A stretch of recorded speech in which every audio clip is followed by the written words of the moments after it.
My name is Abdulaziz Mohammed Mohamud. I am a member of Group 1.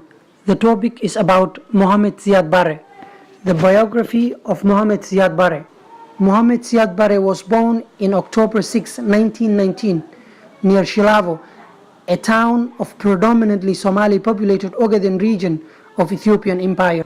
Barre's parents died when he was 10 years old, and after receiving his primary education in the town of Luq in southern Italian Somalia, he moved to the capital Mogadishu to pursue his secondary education. In 1969, Barre became the president of Somalia.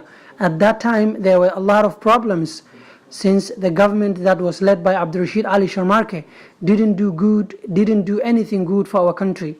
After that, he did a lot of performance. First of all, he made our army more strong troops. Then he built more roads, more industries, and more institutions. Also, Siad made this country the Lion of Africa because he participated in the freedom of many African nations like Djibouti, South Africa, and Ghana.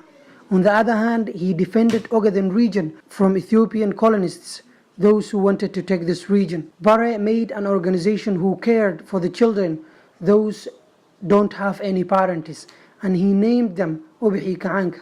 That means the flowers of the revolution. One symbolic level Barre had repeated a number of times was, "Whom do you know is changed to what do you know?" This incantation became part of the popular street song in Somalia. Finally, in 1991, Barre was overwhelmed by the General Mohammed Farah Aidid's army and was forced into exile. Barre initially moved to Kenya, but the opposition groups with a presence there protested his arrival and support of him by the Kenyan government. In response to the pressure, hostilities, he moved to Nigeria 2 weeks later. Barre died in January 2, 1995 in Lagos from a heart attack. He was buried in Garbahari district in the Gedo region of Somalia.